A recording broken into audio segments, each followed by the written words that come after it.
So it is now my pleasure to introduce today's presenter, Ray Lugo.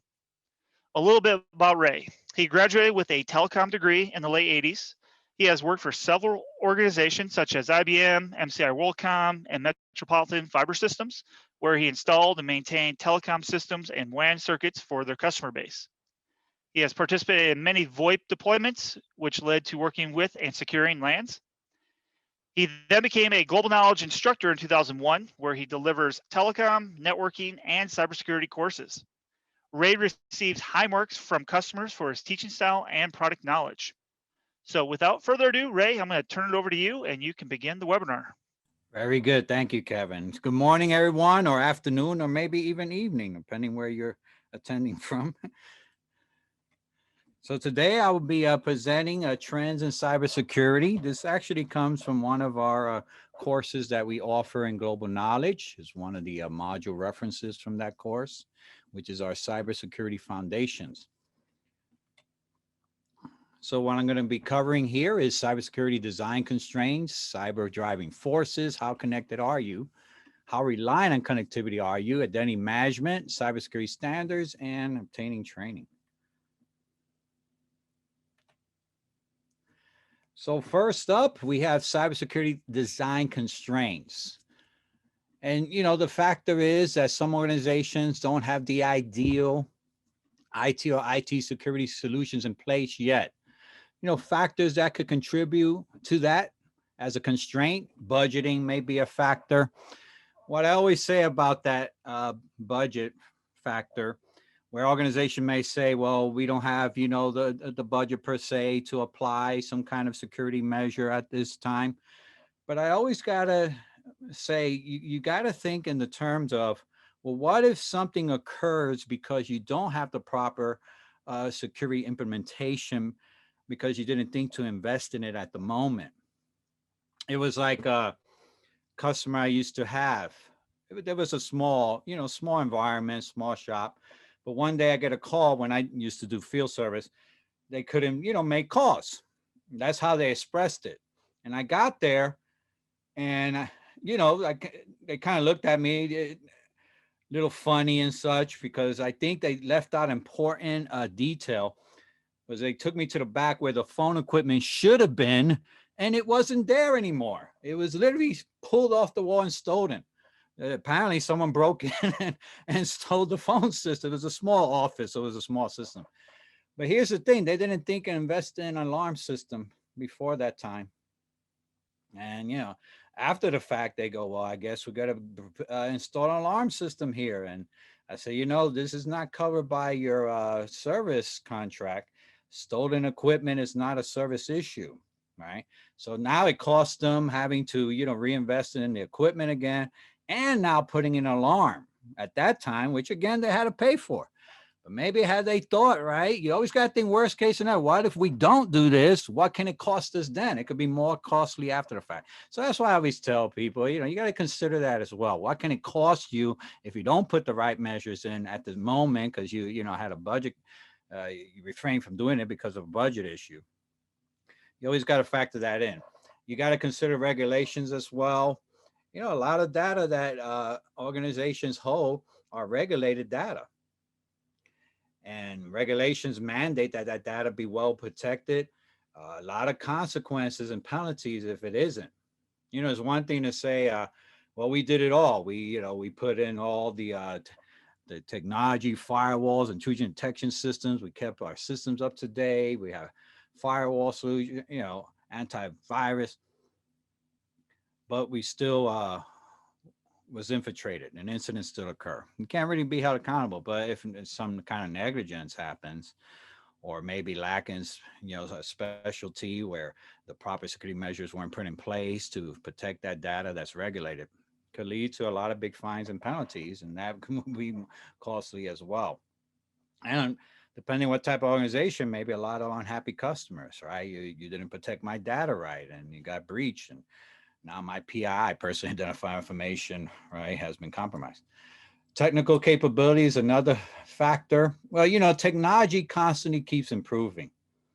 What might not be available now as a solution in the near future is, you know, a good example I would say not too long ago, I wasn't really talking about artificial intelligence in protecting environments for cybersecurity measures. Now there's many, many solutions that center on artificial intelligence that could do a proper trend analysis process, and especially very effective in 0-day scenarios. 0 days are such new attacks, the unknown, right? And those are the harder ones to defend. And AI now has become at the forefront, artificial intelligence, machine learning, to try to, defend and detect a potential attack, even if it's a 0-day.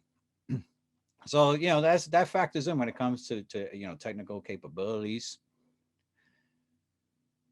What might not be available now may soon be available down the road. And so organization must always keep track of that.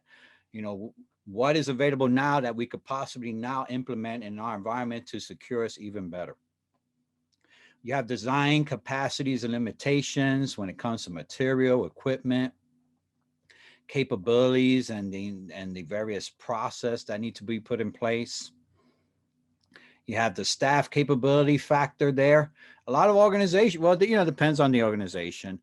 Might be a scenario where the organization has its own SOC, right? Security Operations Centers, and its own staff constantly available 24 hours a day. But not every organization has that. So a lot of them move to a managed service provider type scenario, right? Where the third party is involved with that process. Or maybe, again, very small environments, maybe the one person does it all, literally, right? I've had that scenario play out. Some of my former students say, I do it all. I do the IT security, I do everything. They're the ones. But, even if it's that scenario, they might consider even having a third party involved as well, right? What if they're not available? Got to have someone as a backup. When it comes to political issues, one factor is privacy factor, how the users view, what's being monitored and for what purpose. But again, that has to be addressed through policies. A user can't necessarily feel it's a violation of their privacy if you tell them in policy, listen, this is how we're going to monitor you. We're going to collect this information. We might have to monitor your phone calls. We might have to monitor your email correspondence, maybe your instant messaging, right? But that's got to be put in policy. Make them understand that this is being done to protect the organization, making sure that, unfortunately, insider threats do occur, right? And so individuals within the organization that share information that they shouldn't be sharing with others. And so, that factors in. So an organization has the right to monitor, but it might become a political issue. Are you violating my privacy, right? But it's got to be outlined the why and why we're doing this, right? And we're doing this to protect ourselves. And at least they know. So those are, the various potential design constraints why an organization might not at the moment have the ideal IT or IT security solutions in place. But those constraints should be eventually addressed because, again, if something occurs, it could be a bigger impact to the organization, right? If it wasn't addressed soon enough. Just like my customer putting in the alarm system after they got a burglary. So we have cyber driving forces. Well, the factor, as we see in the middle there, we're all connected to the internet. The internet is fantastic. I love the internet. I can't think of what it would be right now without the internet. I'm 52 years old. So I saw the evolution of the internet. When I was growing up, I didn't have the internet, right? Going through elementary school, high school, I had to go to a public library and so. But now with the internet, everything's online. Everything is accessible. But you see, that gives an advantage to this person right here.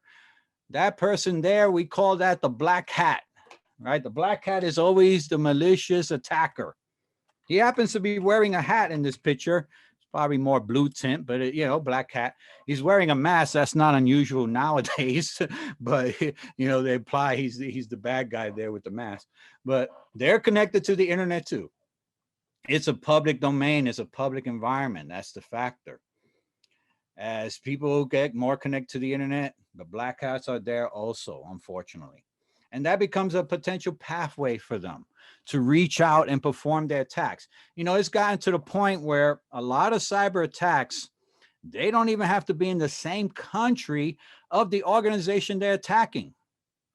There's been a lot of high profile incidents of organizations getting attacked. And when I read the details, the attackers did not stem from the same country of the organization they attacked. There was from a whole other country. And that complicates things even further.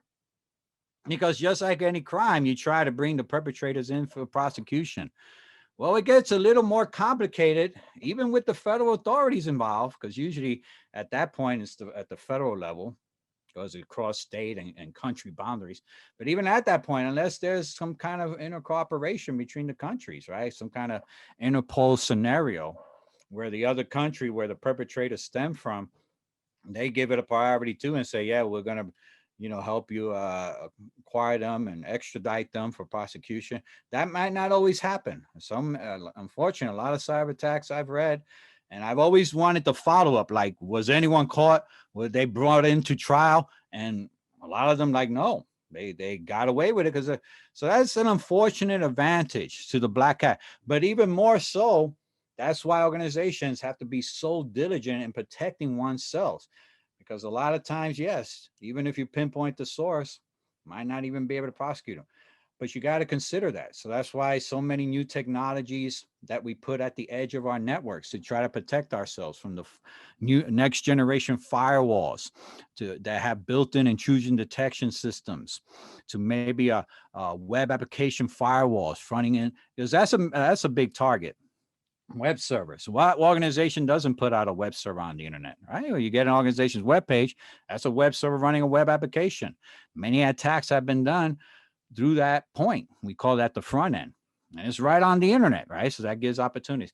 But you gotta consider everything that's occurring on the internet. They're showing education online, Internet of Things.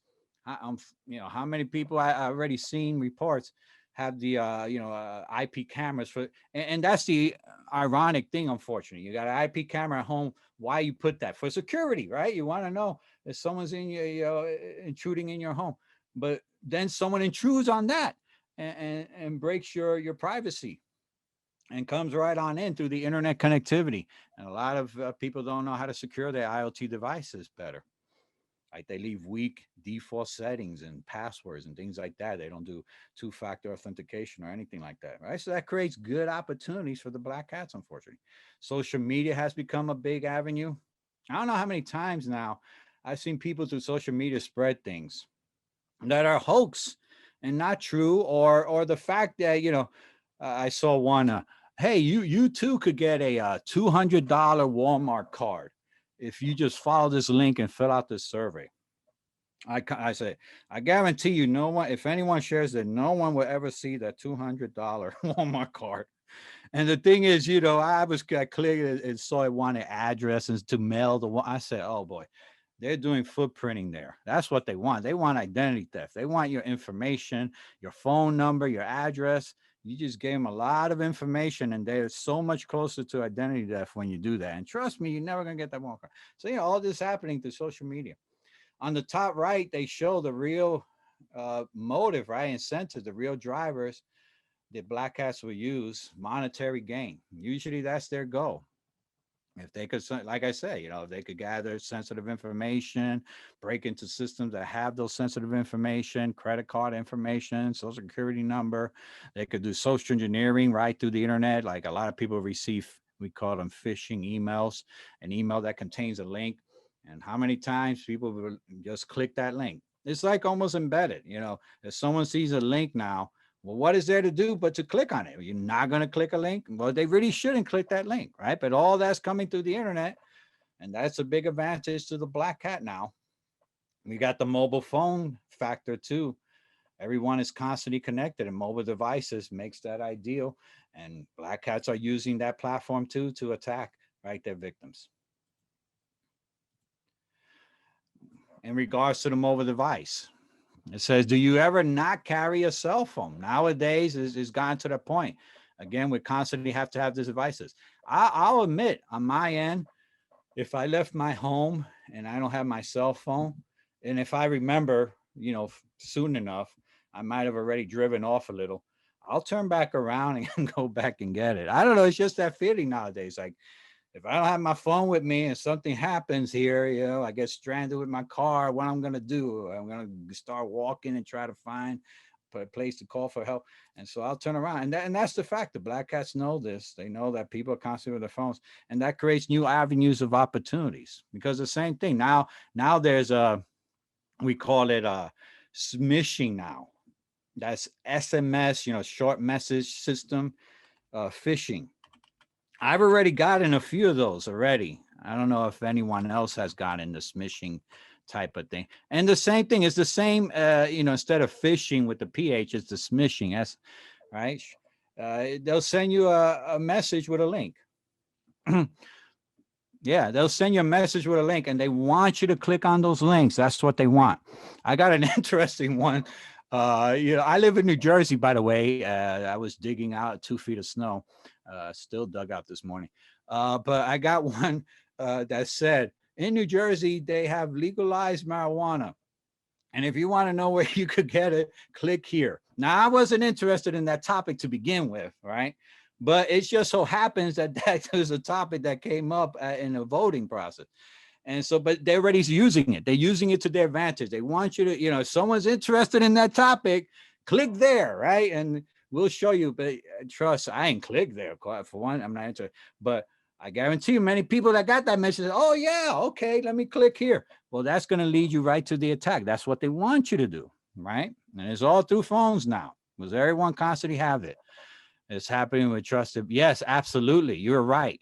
You're right. They're sending messages. I got one pretending to be Amazon. You get that one yet? And the same thing. Oh, there's something wrong with your order. Click here. That's what they want, right? That's what they want. They're using that to their advantage, unfortunately. It says, do you have the right to restrict access to your cell phone records? And how about the company provided phone? Anyone still has a company provided phone? A lot of it now is bring your own device scenarios that are going on, where you're using your own personal phone for corporate means. But that presents another area of attack too. Black cats know this. They know that personal phones are no longer personal per se, that a lot of it contains corporate data, because corporations do allow their users, right, to use their own devices, bring your own device model. And then corporate data is stored in there, and that creates another opportunity for the black cat. They can infiltrate that phone, and they're targeting that corporation. That's their ultimate goal. It says, can the company you work for restrict cell phone usage at work? A lot of companies understand the big risks a cell phone possesses. It's a very good data exfiltration device. Same thing, an insider threat. Someone wants to share information with someone else. They're connected to the cell towers, not going through the corporate internet. And they could, put things on. Well, you could plug in the phone. It could act like a storage device on a USB port, right, on a machine, and start, storing things on there, and then send it out to the cloud, and someone else could retrieve it, right? You could just Dropbox it to somebody. So that's a big risk. Or just using the camera on it and take pictures of sensitive things or videos, and then send that to some. So a lot of organizations don't allow for it, because especially depending on the nature of the organization. They understand the big risks, right, that those type of devices pose now to organizations, and data exfiltration tactics with them.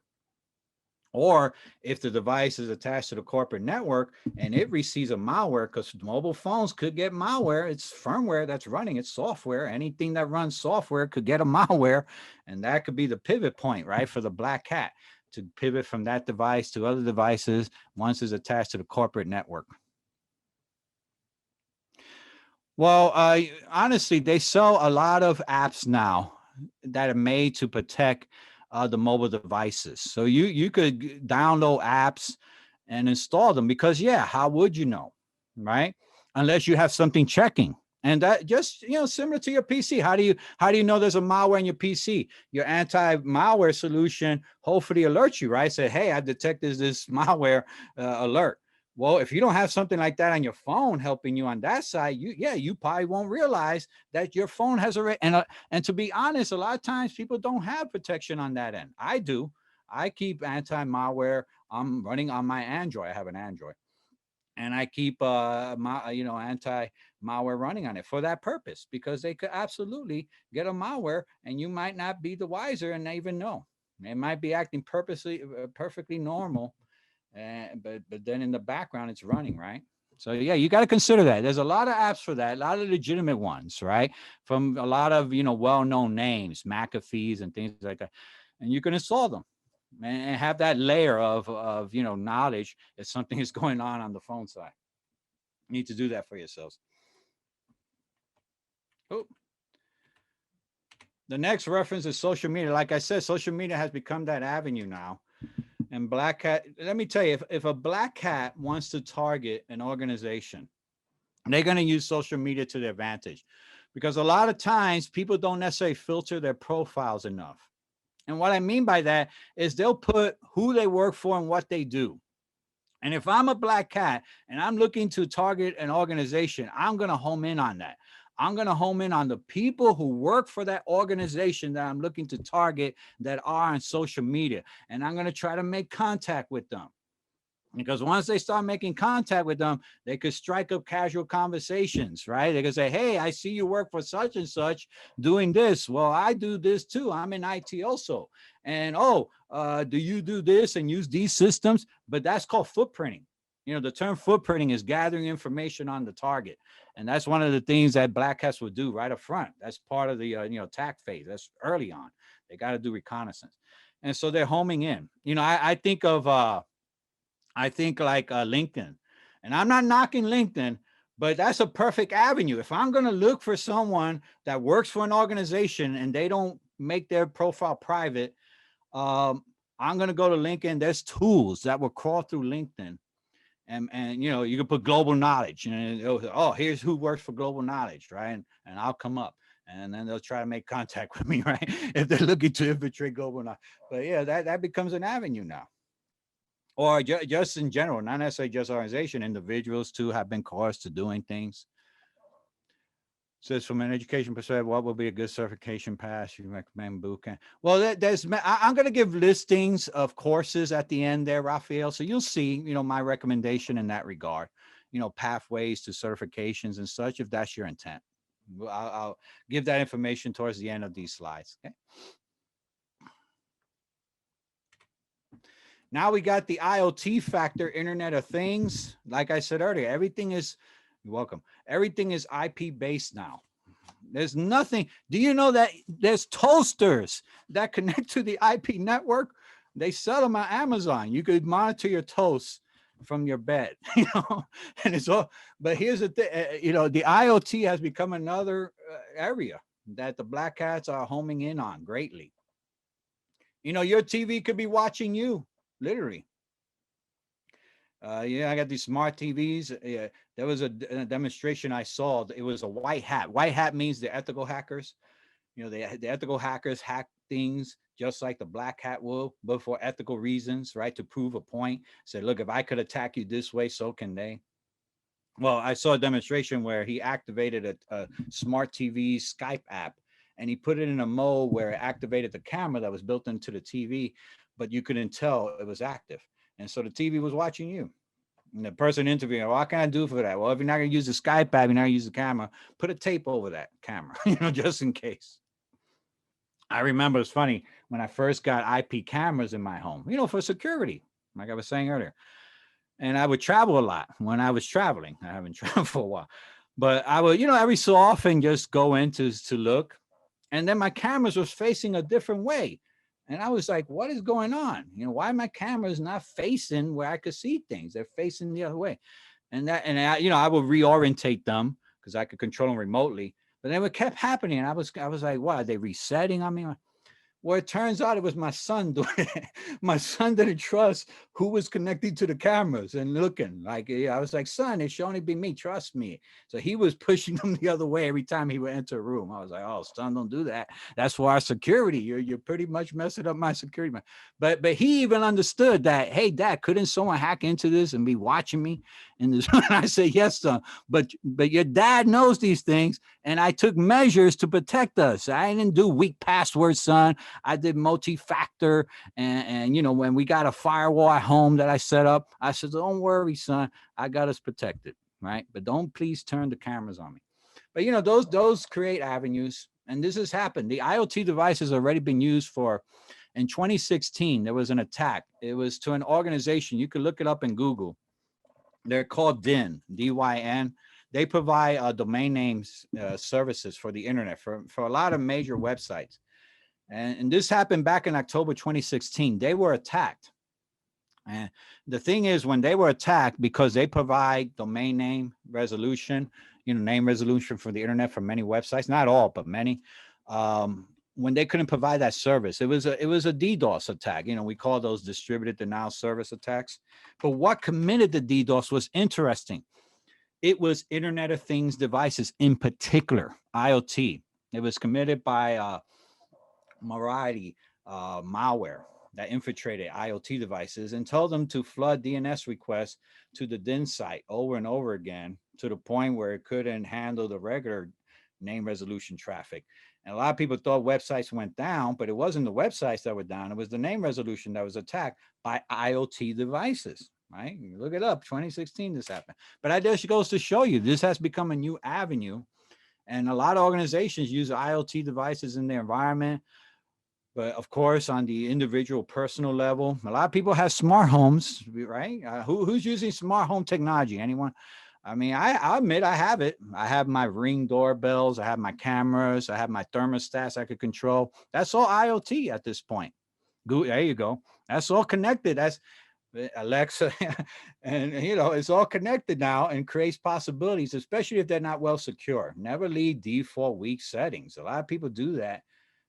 But a lot of times, because they don't know what could potentially happen. The Ring doorbell, which it's great. I like knowing when someone's approaching my doors. But already on TV, I've seen people using it. And in one case, it was on the news, it was hacked into, and it was in their daughter's bedroom, small kids. And the person was pretending to be Santa Claus to the kids, right? Because they hacked the Ring doorbell and was talking to them, because you can activate the speaker and would say, "Hey, I'm Santa Claus." And it was little girls. They showed it on TV. After that, Ring reacts. Ring goes, "Oh, everyone turn on two-factor authentication. Don't leave weak."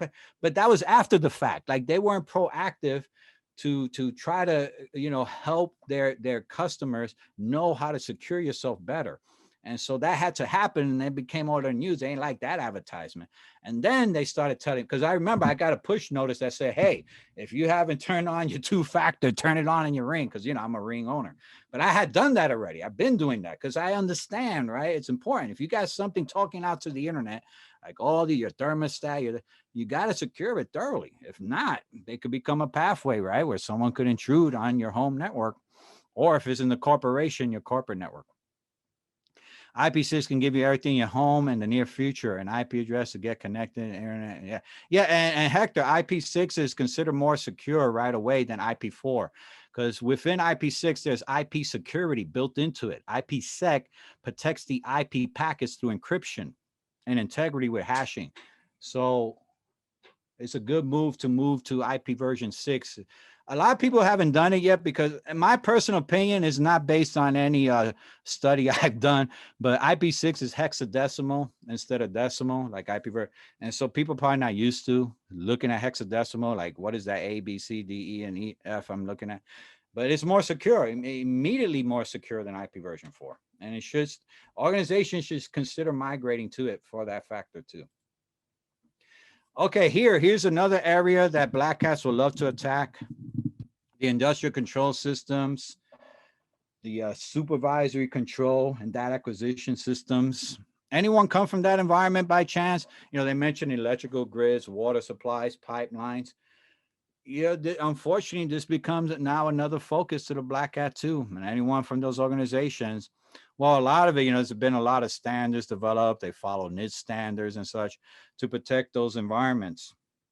I was seeing water and waterhouse network design. There you go. Yeah. It's unfortunately become a big target. I was seeing kind of a movie portraying cyber warfare. That becomes a possibility where, if one country is going to attack another, they're not necessarily going to do it with conventional weaponry. But what they could do is start hacking into things. Like, imagine the potential of that. It would create chaos, really. They hack into the electrical grid and power things down, or water treatment plants, and turn that on. That's going to create a lot of disturbance. I remember once I was watching a news report, and they were interviewing a chief, a police chief in an area, and there was something that was going on in that area, and he said outright, he said, "Yeah, I'm besides physical disturbance in the area, I'm also concerned that someone's going to hack into the traffic light system and disrupt that." Let's imagine, the chaos it could cause. Someone hacks into that, and I consider that part of this type of infrastructure, and turns all the light green and a four-way interception. The thing is, the moment he said that, I thought of the Bruce Willis movie right away, because that happened in the Bruce Willis movie. They were trying to kill Bruce Willis, and the attackers hacked into the lights and turned the lights green, so everyone tried to crash into Bruce Willis. But of course, he survived. He's Bruce Willis. But these are possibilities, and they're real life concerns. Well, there you go. The real attacks, right? Which was highly publicized, the Stuxnet worm. These are realities. This really happened. You could look this up too. The city of San Francisco, their transit system for the trains, they were hacked into one. It was close to a Thanksgiving. I forgot what year time frame, but the hackers hacked into it. And they allow free rides everywhere. People were, riding for free. They thought it was the official city of San Francisco did that because of the holidays. Like, oh, great, you gave us all free, rides. That's fantastic. No, it was hackers that hacked it and did that and set it up that everyone rode for free during that time it was hacked. These great possibilities. But in terms of disturbance from one area to the other, and a lot of it, unfortunately, is nation-sponsored type of scenarios, right? Well, the Stuxnet, that's a good example of nation-sponsored, right? One nation disrupting another nation's process of something. But imagine, again, if it was electrical grids, water, and power supply. So, people stemming from those environments have to be diligent and provide all the thorough security measures, right? Use all, like I said, so much technology has now been developed that can be utilized, from artificial intelligence, next generation firewalls, have proper policies in place, proper training in place. Make sure users are aware of the social engineering tactics that the Black Hats use against them too, because that's another area. The Black Hat doesn't have to attack the technology. They could coerce people, the users, the humans, into doing things that compromise things. That has become a very effective tactic, actually. We call that, social engineering attacks. Like that phishing category, and the smishing falls into that category of social engineering. And so here it says the need for standards have to be applied, especially now because everything is connected to the IP network. And they mention, it says new protocols hopes to offer a solution, especially standardizing, protecting the IoT environment. So there's the open trust protocols. The design provides secure architecture and code management.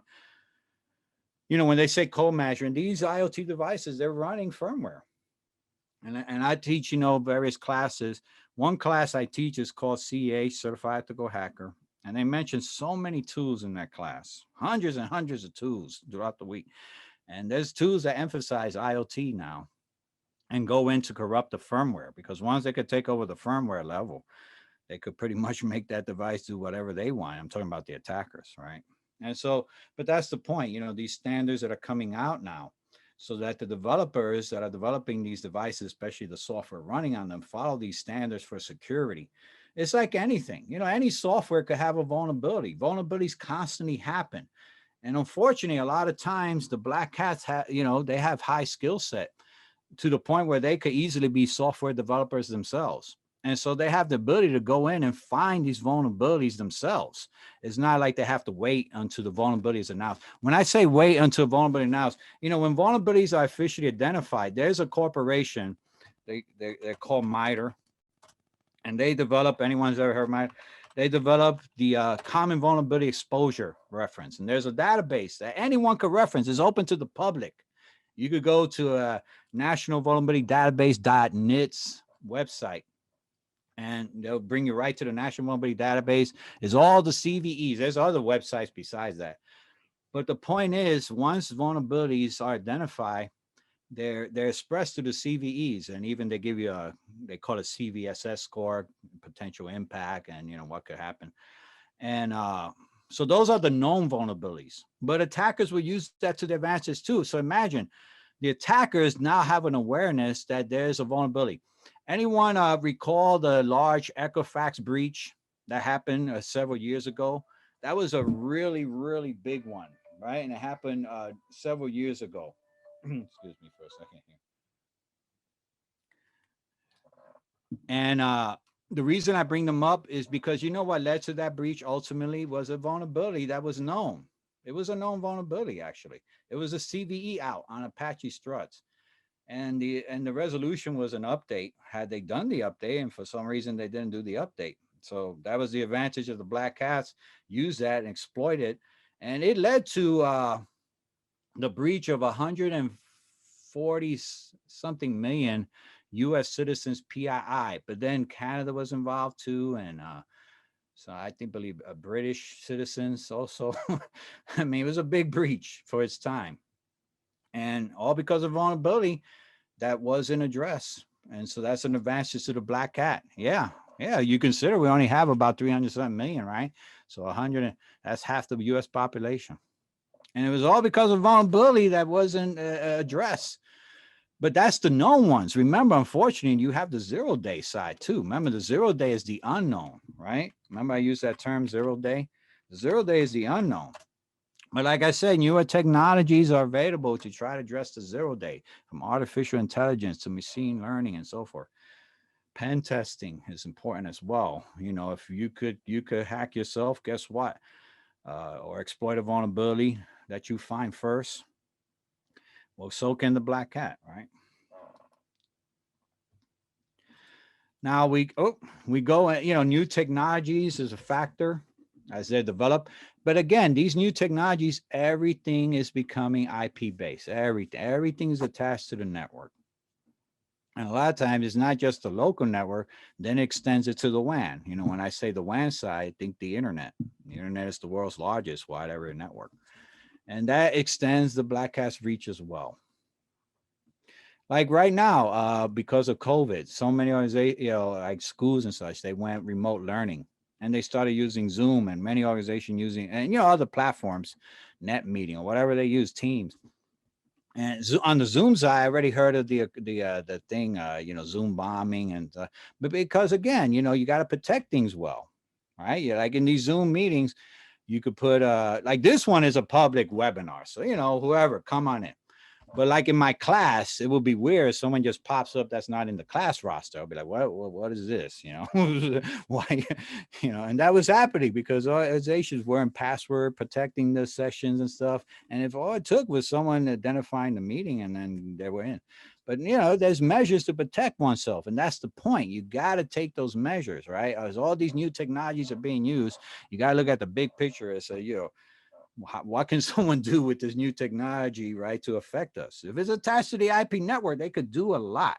That device, if it's not used for violating privacy, like activating cameras and stuff, but it could be a pivot point. We use that term, pivoting, where they attack one device, or there's pivoting and lateral movement, we call it. They attack one device, but that's not their ultimate goal.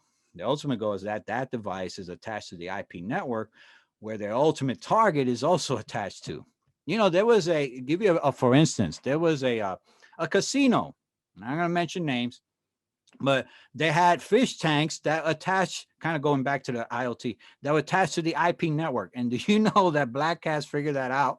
And they hacked the fish tank that was connected to the IP network to ultimately connect to the systems of value, right? That contain sensitive monies, references and database. And that's what they ultimately hacked into. But they pivot from the fish tank. The fish tank wasn't well protected, right? And they went from there to their ultimate target. But that's how you got to look at it. As these new technologies come out and everything is connected. No, it wasn't a bot type scenario. It was just they did their reconnaissance, Raphael, and they figured that if the fish tanks are attached to the IP network, and if it's not properly network segmented to the point of sale systems, to the systems that hold, right, the sensitive data, then they could pivot from there. And that's exactly what they did. They created that opportunity. But think of it, fish tanks weren't attached to the IP network before. That, goes with the new technologies. Everything is IP based. So that creates opportunities. The black hats look at that as a whole and say, we could infiltrate this thing because maybe that's not well protected, but it's attached to the IP network and we could get to the system of value from there. right? So that's how organization, right? Exactly. That's how organizations have to look at it, right? They got to always look at these new technologies and how they potentially could be infiltrated. Here it says, how connected are you? Most people spend time on the internet. Yeah, we all connected constantly. It says, how many people do you know who don't use the internet? The only person I know is my 82-year-old dad, but he's resistant to that. But other than that, not too many people I know that are not connected to the internet constantly. It says, how many computers in your home today? Most everything has a processor in it, especially if it has to connect to the IP network, right? And that again creates numerous possibilities for the black hats to utilize to their advantage. It's how reliant on connectivity are you? How will you buy things? How will you get cash? Think about that. Think of like right what I was saying earlier. What if the internet wasn't working at the moment, right? Well, for one thing, I wouldn't be doing this webinar, right? At the moment, but there will be so many other things. Uh, you know, During COVID, I was able to order. Who didn't order from Amazon, right? And everything came to our door and things like that. Or I went on the supermarket website and they brought the food to me, and so it was great. But that connectivity is there, and the black hats know this. And the thing is that, especially at the home level, a lot of people don't think to secure their home environments thoroughly. There's firewalls geared for home use now, and really is a good investment because they give you more protection than the basic routers do. Although a lot of routers now come with firewall functionality, but there's higher end firewall products that you could purchase for your home that would secure your home better now because everything is IP based and connected, right? You're constantly connected. And you got to consider those firewalls. There's different ones, but I use one called Sonic Wall by chance.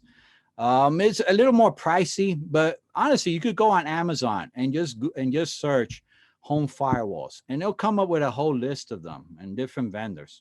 You'll probably see Sonic Wall there too, but it's probably going to be a little more pricey than the other ones. But I've been using that one for a while. Actually, we teach Sonic Wall at Global Knowledge, so I know that about that product, and so I've been using it for quite. They sell the smaller end models. They call them SOHO, small office, home office. But the Sonic Wall does gateway antivirus. It could detect viruses trying to come into your home network.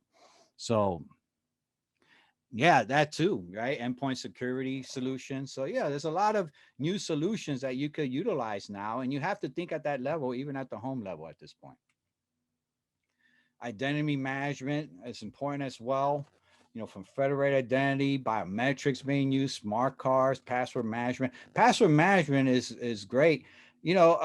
Big issues is users remembering complex passwords. But if you do a password management solution, they don't have to deal with that as much, right? The password management like LastPass and things like that could remember those complex passwords for them and enter it during times of authentication. Federated identity has become popular too because it's cloud-based. So you have an identity provider like the Amazon, the Google, the Microsoft, and they're providing the authentication process out in the cloud when you're accessing local resources in your local area network environment. I know a lot of schools use that now, federated identities like universities and such. Biometrics now hit even personal devices, right? Fingerprint scan, facial. Says, how many different systems do you access there at work and personal life? I constantly, literally, right? Every day I have to access, check my email, check status of things, right? Go online, make sure no one stole my money from my bank account. I'm constantly connected. Now, standards have to be made, and there's organizations providing such standards. I mentioned NIST earlier because I said the national won't be that, but NIST offers so many, they call them special publications, SPs, so many references. NIST is used at the government level, but many organizations will benefit, right, referencing their special publications. You got in the European side, European Union Agency for Network Information, European Telecom Standards. You have the ISO, International Organization for Standardization. You have the Internet Engineering Task Force developing standards. You have the IEEE, the Institute of Electrical and Electronics Engineer, and COSO as well, Committee of Sponsoring Organization. But this is an outline of organizations that are involved with developing standards, and the standards, set on securing devices that are attached to the IP network. And then training is vital, right? Every organization have to undergo training, especially those that are applying the measures for cybersecurity and such. They definitely need training. But they mention what kind of education will you be asked for, from college degrees, certifications, hands-on. My son is in his second year of university. He's actually going for a 4-year cybersecurity degree is what he's doing. And I told him the importance of certifications too, as well. I said, beyond your degree, you got to get some certifications, right? And hands-on, very important. So I'm telling him, tools and such he should use and get familiar with, like Nmap and Metasploit and things like that. All right. It says consider training in the fields of Linux, Unix, virtualization, IP version 6, networking and vendor. And Global Knowledge offers many of those classes, of course, right? And a lot of people will attend our classes to get those certifications. Here's kind of an outline here. You could download these slides, by the way, that I was presenting. I'm correct on that, Kevin, right? They have access to the slide. It says, we have networking fundamentals, TCP/IP, cyber foundations. Here in this slide, it presents the course number and such. You can always check our website. Sometimes course numbers change, but kind of an outline. Someone was asking about this, right? Here's kind of a track of what you consider, what courses, right? And where you want to be certified in. Okay. But I always tell people you got to start with the basics too, because a lot of these is defending the network. If you never taken a networking class, it would be hard to sit in a class that's trying to tell you how to defend the network, but you don't understand the network technology. So you always have to have starting points. You got to build up, right? You got to build your foundation. Like when my son was taking his class, he did a networking course. And same thing, I say, yeah, that's needed because that's a big focus of the black hat. They'll attack networks. So you got to know how networks function to then consider how to defend them, right? So you got to start building up, okay, building up. And so that this outline helps with that, networking fundamentals, TCP, and so forth, okay? A good starting certification, CompTIA ones. CompTIA just updated their Security Plus, by the way. It's 601 level now. New certification available a couple of months ago. And that's the class we're running now, 601. FYI there. Well, a lot of their courses are updating. It's like the 3-year cycle. So Easy Console updated theirs too for Ethical Hacker. FYI. All right, here we go. Questions. All right, Ray, thanks for that great presentation and giving us some good value there. There's 2 questions right now in the Q&A. The first one is, let's suppose if anyone does not have a budget that they can spend on cybersecurity, what are some of the minimum security controls that they can put on their network? Well, one big aspect is, like I said, firewall technology. And I was saying, there's some smaller scale firewalls gear, but they could get, like I mentioned that Sonic Wall product as an example. They have one that's geared towards like small office, home office, but you definitely got to have right away once you're attached to the internet. And depending on what type of organization you are, if you're a medical, you have to follow, right, the HIPAA laws and regulations. And so you have to have thorough protection right up front. Any packets coming from the internet has to be immediately examined by a security device. And that's where firewalls, the current firewalls, they combine functionality. They do a firewall function along with intrusion detection. We call them next generation firewalls. And but the point is they're trying to prevent attacks from coming in to begin with. If the firewall recognizes, someone trying to send you malware and the incoming packets, it could identify at that level and stop it instead of, allowing the malware in and then have the host defend itself. But you need that too anyway. We call that defense in depth. You have the hardware firewall front ending, right? All the packets coming in. And then you have the software firewall residing on the host. And then especially on the host level, have your antivirus solution, make sure it's up to date, or endpoint security solutions on the host. You got to protect the host level, but absolutely examine those packets coming in from the internet right away. You need a solution there. That's very important. Okay. Don't let it come in, right? Don't let it come in and won't attack you. What was the other question, Kevin? Yep, the last one we have, and we still have about 8 minutes before the top of the hour. So if there's more, please add them to the Q&A. But the last one we have right now is, what are your thoughts on these apps to change your VPN? You say apps to change your VPN? Yeah. Trying to follow what they mean by, well, let me say, when it comes to VPN, that's a vital implementation that every organization needs to be applying in their environment at this point, especially now during COVID, right? When COVID happened, unfortunately, a lot of remote work, got to have the VPN going. One thing about VPN solutions, you got to secure it thoroughly in terms of authentication factor. If you're going to implement a VPN solution, make sure you're doing minimum two-factor, I will recommend. Because if it's just, not to say one, when I say, authentication factor, like a very popular one is something factor, and, put a username, password. But if someone could derive that information, well, they could get in too. And now you have the mobile device, and maybe that's what they meant by app. Yes, you definitely want a VPN on your mobile devices as an application. If you, especially inclined, and most people are, to get on public Wi-Fi, for example, absolutely have a VPN solution. There you go. That's an example. Yeah. And there's many more. There's many more like that. I use NordVPN myself. And because, yeah, it's going to create a secure tunnel between you and out to the public internet. So just in case someone sets up like a rogue, we call them rogue access points, or even an evil twin that imitates a legitimate access point. When I say access point, I'm talking about the wireless access point. They could be very intrusive, very intrusive. And if you don't have a VPN solution running on your mobile device to create a secure tunnel, they can monitor everything between you and their rogue access point or evil twin. So you absolutely definitely want to apply a VPN application on your mobile device. For the VPNs at the corporate level, I strongly suggest two-factor authentication. One popular two-factor to secure VPN, besides is something they call them time-based one-time passwords. Whereas an application you launch and it registers with a server and it brings up a code, and you got to enter that code within a certain amount of time along with your credentials to then authenticate successfully to the VPN. Because if someone steals your something, like username, password, if they can replicate that portion, right, the one-time password portion, then they can get into the VPN and intrude on your network. Okay. All right, great. We have a few more that just came in. Okay. So one is a question about, can we monitor core network device logs? Can we use Event Manager, or is a SIM necessary? Yeah,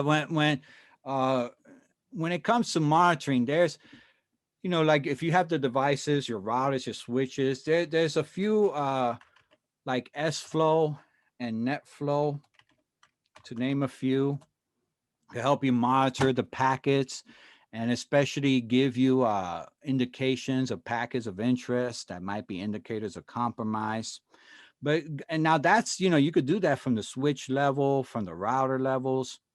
But going back to what I say, you should always have a specialized device too on the network that's specially made for that. I've been mentioning IDS. IDS is intrusion detection system. And a lot of firewalls have that built into them now. But you could also get, it's the network intrusion detection system that's physically attached to the network. And then there's host-based ones too, that monitors certain conditions of the host. And you always want to do that. We call that defense in depth. You always want a solution that can monitor at the network level, right? Physical device, and a software solution that can monitor at the host device. Then in your switches and routers, you could start looking into solutions like SFlow and NetFlow. Some of these were created by Cisco. And you can monitor those packets coming in with those type of solutions turned on and enabled. And then you could even do centralized monitoring, where it sends it to a centralized solutions that analyze it like a SIM solution, and it could alert you to something that might be an indicator of compromise. All right, great. So a few more. How secure are the EV when firmware is updated via wireless? You know, again, when it comes to the wireless side, that's just another means of connectivity when it comes to the network side. But you got to factor in, what type of wireless. If it's an open wireless, that's not going to be very secure, obviously, because it makes it easier for someone to do packet sniffing and things like that. But most of the wireless solutions now use strong encryption protection between the access point. Like right now, we're up to it's called Wi-Fi Protected Access version 3, right? WPA 3 there. But even before WPA 3, starting at WPA 2 especially, WPA 2 introduced as a standard the encryption called AES became the standard encryption algorithm for it. Advanced encryption standard is one of the strongest encryption algorithms to date. So all you know, if that's enabled between the wireless client and the wireless access point, you're secure there. Someone could still packet sniff it, but as long as they don't get the key to be able to decrypt and all the secure, right, your secure transmissions between you and the access point. And of course, that carried on to WPA3 as well. So that's the factor. But now, if you're talking that open access point, that's going to be the issue. That's where then I recommend the VPN at that point, right? And launch that VPN. All right, great. We do have a few more questions, but we're coming up to the top of the hour, so Okay. we're going to try to wrap this up here. So Ray, maybe what we could do is type in the answers as I round out the last few slides. Okay. If you can just go into Q&A and look at those. So if you want to go to the next slide. Oh, okay, sure, yeah. Oh, All right. Yep, yeah. that was great. So thanks everyone for joining. We hope you got some value out of today's webinar. And if you'd like to learn more about this topic, or topics, I should say, you can visit our website, globalknowledge.com. We have a cybersecurity page where we have a good portfolio of classes that covers various skills and cert prep courses over 8 cyber functional areas. In addition to that, we have a new product that we launched called Polaris Discovery. You can gain access to 12 months of a subscription to unlimited virtual instructor-led classes, including 14 plus cybersecurity courses. And some of those courses include Cybersecurity Foundations, CompTIA A Security Plus Prep course that Ray alluded to earlier. And if you want to, if you're further along in your career, we have more advanced certification courses such as CISSP and CISM. So as an added benefit for attending today's webinar, we would like to offer you 25% off your next Global Knowledge Delivery course. So there's some promotion codes there for you to use.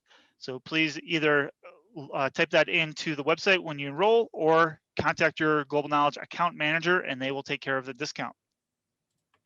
And then finally, be sure to continue to visit Global Knowledge, go to your account manager for more details on what's new and what's the latest and greatest with our organization. We have additional resources like tech articles, white papers, and webinars available for you on an ongoing basis. So with all that said, we appreciate everyone's time. This concludes today's webinar, and we look forward to you seeing you in the classroom. Thank you. All right, thank you all. Thanks, Ray.